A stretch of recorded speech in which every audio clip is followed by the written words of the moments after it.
తెలంగాణ ప్రజలు ఈ 2.5 3 ఏళ్ల కాంగ్రెస్ పరిపాలనలో సంతృప్తిగా ఉన్నారంటే ఏం చెప్తారన్నా?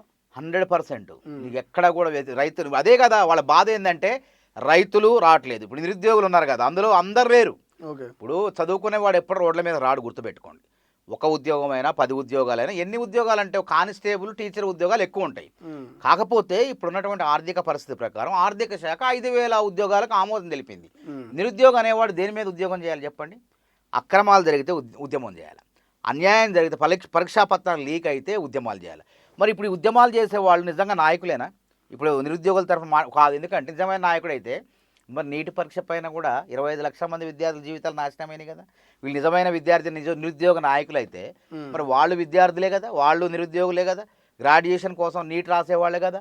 మరి దాని గురించి ఎవడన్నా ఈ ముఖాల్లో ఎవడన్నా మాట్లాడిండా? రోడ్డు మీదకి వచ్చి వాళ్ళ కోసం ధర్నాలు చేసిండా? మరి వీళ్ళు లీడర్లా?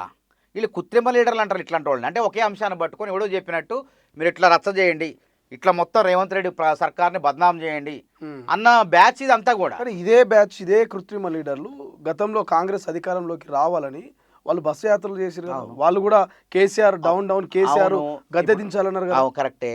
దేనికోసం చేశారు? కాంగ్రెస్ వస్తే పారదర్శకంగా ఉద్యోగాలు నింపుతుంది.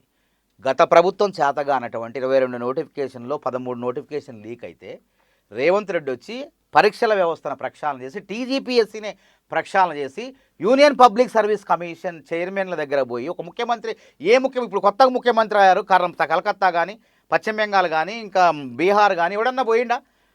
టీజీపీఎస్ మన ఏపీ మన సివిల్ సర్వీసు మెంబర్ల దగ్గర కానీ చైర్మన్ దగ్గర పోయిండా?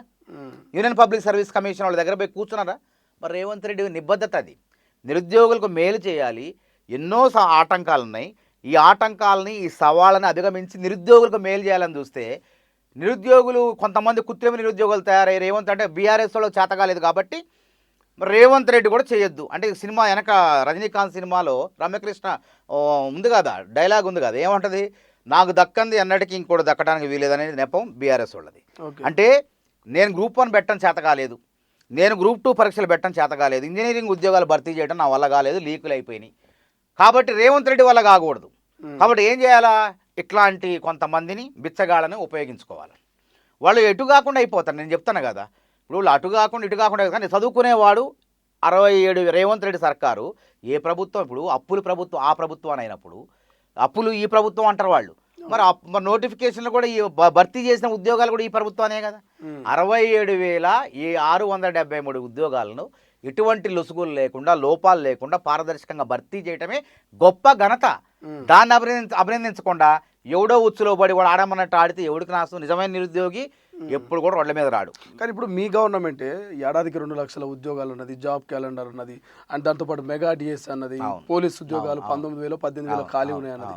సో ఎందుకన్నా ఇన్ని మాటలు చెప్పి 2 లక్షల ఉద్యోగాలు అన్నాం.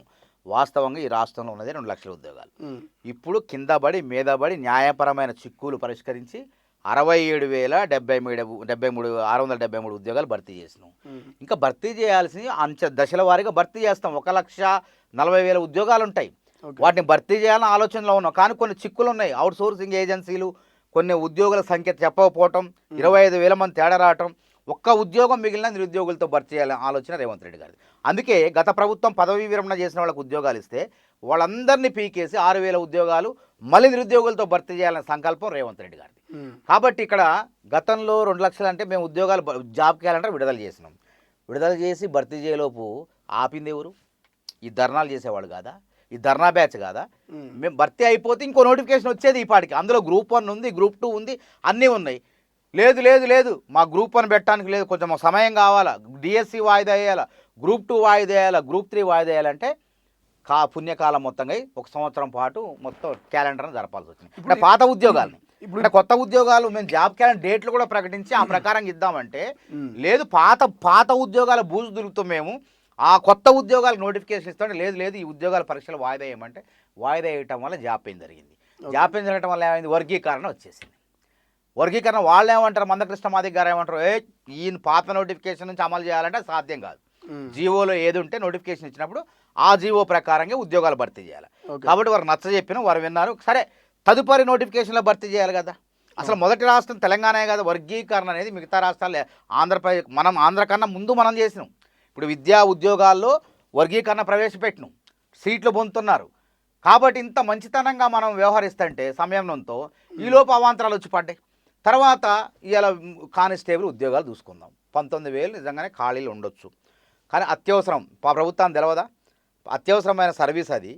కాబట్టి ఎప్పుడు కూడా కానిస్టేబుల్ టీచర్ ఉద్యోగాలు భర్తీ అవుతాయి, ఆగవయి.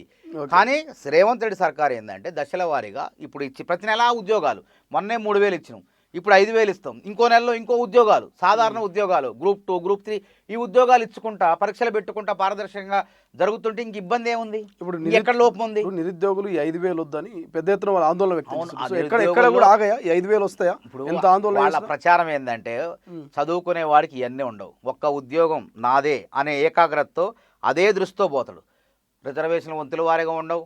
మరి ఎన్ని ఉంటాయి చెప్పండి ఉద్యోగాలు, ప్రభుత్వ ఉద్యోగాలు ఉన్న వాటిని భర్తీ చేసుకుంటాం. ఇప్పుడు వచ్చిన నోటిఫికేషన్ చదువు, తర్వాత మళ్ళీ వస్తాయి కదా, మళ్ళీ అవసరమైతే భర్తీ, అత్యవసర సర్వీస్ కదా, ఇది నిరంతర ప్రక్రియ. ఇప్పుడున్న ఖాళీలు అవసరాలను బట్టి ఆర్థిక శాఖ ఆమోదించింది, చదవండి, ఇందులో తప్పేముంది? భర్తీ చేస్తారంటే ఎందుకు వద్దంట? కాంగ్రెస్ ప్రభుత్వం అనుకున్నది చేస్తుంది. సో నిరుద్యోగులు ఏం చెప్పినా వినదు కాంగ్రెస్ పార్టీలో కొంతమంది ఎమ్మెల్సీలు, కొంతమంది నాయకులు నిరుద్యోగుల దగ్గరికి వెళ్ళి కలిసి మాట్లాడి మిమ్మల్ని తీసుకెళ్లి బట్టి గారితో మాట్లాడిస్తాం, ముఖ్యమంత్రి గారితో మాట్లాడిస్తాం, మీతో చర్చలు జరుపుతాం, ఇవన్నీ మాట్లాడారు. బట్ ఒక్క స్టేట్మెంట్ కూడా వాళ్ళు ఎక్కడ అమలు చేయలే. ఎక్కడ నిరుద్యోగులు బట్టి దగ్గర తీసుకోవాలి. ఇప్పుడు జాప్యానికి అదే కారణం కదా.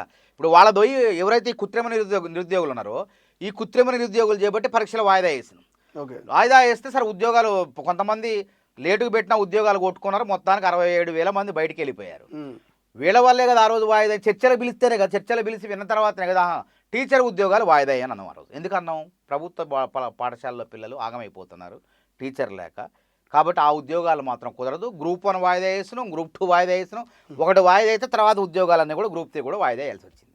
దానివల్లే కదా ఈ జాబ్ ఎవరి వల్ల అయింది? మీ వల్లే అయింది. ఇది నేను అబద్ధం అట్లే, వాస్తవం కాదా? జాబ్ క్యాలెండర్ ఇచ్చి 2వ నోటిఫికేషన్ ఇవ్వడానికి సిద్ధమైతే మీరు ఆపటం చేయబట్టే వర్గీకరణ వచ్చింది, ఇంకా జాప్యం అయింది. తర్వాత అవుట్సోర్సింగ్ ఉద్యోగులు లెక్క తేలితే ఆ ఉద్యోగాలు కూడా మీకు కల్పించాలని చెప్పి రేవంత్ రెడ్డి సర్కారు దృఢ సంకల్పంతో ఉంటే ఇక వీళ్ళు పట్టుకొని ఇక భర్తీ చేయడం, రేవంత్ రెడ్డిని పట్టుకొని ఇష్టం వచ్చినట్టు వీళ్ళ స్థాయికి మించి మాట్లాడుతున్నారు. కాబట్టి అవి నిజంగా కాదు, అవి నిజంగా చదువుకునే వాళ్ళు చదువుకుంటున్నారు అంతే, ఎవరు పడుచుకోవట్లే. ఇప్పుడు నోటిఫికేషన్ రానిండి 5,000 ఉద్యోగాలు, ఎవ్వరు వీళ్ళు ఎమ్మటుంటారు, మళ్ళీ వీళ్ళు ఖాళీయే వీళ్ళుగా. ఇక మళ్ళీ వీళ్ళు రాజకీయంగా మళ్ళీ రాజకీయ నిరుద్యోగులే వీళ్ళు, ఎవరు రాడు, ఎందుకంటే అన్ని నోటిఫికేషన్లు వస్తాయి వరుసగా. కాబట్టి నిజమైన నిరుద్యోగులారా మీరు ప్రభుత్వం ఇది రేవంత్ రెడ్డి గారు మీ గురించి ఆలోచన చేస్తాడు. మేము చెప్తాం, మేమంతా ఉన్నాం, మేమేదో మాయలు చెప్పే కాదు, మిమ్మల్ని నచ్చజెప్పి ఏదో మిమ్మల్ని వెనక్కి తగ్గమని కాదు. చూడండి ఆ ప్రభుత్వానికి ఈ ప్రభుత్వానికి, ప్రభుత్వం మనం నిరుద్యోగులు అంటే మేము పోరాటాలు చేసినప్పుడు అక్రమాలు జరిగితే చేసినాం, అంతేగాని పరీక్షల వాయిదా వేయాలని చేయలే. అంతేగాని సీటుకి ఈ మాటకి కారణం లేకపోయినా, సహేతుకమైన కారణం లేకపోయినా ప్రభుత్వాలని కావాలని చెప్పి టీజీపీఎస్సీగా నిందించలే. నిజమైన కారణం ఉంటే కొట్లాడిను, జైళ్ళకు పోయినాం. అంతేగాని ఇప్పుడు వీళ్ళు ఎట్లాంటి వాళ్ళని నమ్మకండి దయచేసి, ఎందుకంటే వీళ్ళ వ్యూహాలు వేరే ఉన్నాయి. ఒకటి ఎమ్మెల్సీ కావాలని, ఇప్పుడు 2 ఖాళీ అవుతున్నాయి కదా, ఎమ్మెల్సీ వాడు జైల్లో ఉండకూడదు. ఎవడన్నా కోచింగ్ సెంటర్ వాడు బుద్ధున్నోడు దమాకున్నోడు, మీరు చెప్పండి, ప్రజాస్వామ్యంలో అహింస అనేదో పద్ధతులు ఉద్యమాలు ఉంటాయి. ఆమరణ దీక్ష చేసిండు, నకిలీ దీక్ష 2 సార్లు, అప్పుడు నమ్మలే, విద్యార్థులు పిలిస్తే రాలే, బతిమాలించుకోండి రండి రండి అన్న ఎవడు రాలే. అట్లాంటిది ఎన్టీఆర్ విగ్రహాన్ని పోయి సంచలనం కోసం చెప్పిన బాలకసం మన బ్యాచ్ ఇదంతా సంచలనం కోసం ఎవడన్నా పోయేవాడు పోయి సీసీ కెమెరాలు కనపడిండు అంటే వాళ్ళ ఉద్దేశం ఏంది? ఈ నిరుద్యోగుల సమస్యను ఆసరాగా చేసుకొని ఎమ్మెల్సీలు కావాలని అశోక్ లాంటోడు, ప్రసన్న హరికృష్ణ లాంటోడు, ఇంకెవడో తయారయ్యారు. అంటే వీళ్ళ రాజకీయ ప్రయోజనాల కోసం నిరుద్యోగుల జీవితాలను తాకడ పెడతారండి, వాళ్ళ రోడ్ల మీద తీసుకొస్తారా? ఇప్పుడు కొంతమంది అద్దం లాంటి మనుషులు నిరుద్యోగులు, వాళ్ళకి ఏమో తెలవక నువ్వు చెప్పేది నిజం అనుకొని నీవేమిటొస్తే వాళ్ళ జీవితం ఆగమవుతుంది. గతంలో ఎవరైతే యూట్యూబ్ గొట్టాలు రోడ్ల మీద ధర్నాలు తిరిగారో వాళ్ళు ఎవ్వరికి ఉద్యోగాలు రాలేదు. చూసుకోండి, ఎవరైతే ఈ ఉద్యమాలని ఇది పట్టించుకోకుండా, వాయిదాలు పట్టించుకోకుండా గ్రంథాలయాల్లో కూర్చొని చదివారో అట్లాంటి వాళ్ళు గ్రూప్ 1 అధికారులు అయ్యారు, అట్లాంటి వాళ్ళు గ్రూప్ 2 అధికారులు అయ్యారు, టీచర్లు అయ్యారు, గురుకులాల్లో టీచర్లు అయ్యారు. వీళ్ళు ఇక అర్థమైపోయి చెడిపోయినాం కాబట్టి ఇంకేంది, మేము చెడిపోయినా ఇంకోటి చెడగొట్టాలి, ఇదే కంకణం కట్టుకొని వీళ్ళకేంది లాభం జరుగుతుంది. ఇడుకోపోతే ఇన్నో కన్నో వస్తున్నాయి, ఏదో నడుస్తుంది.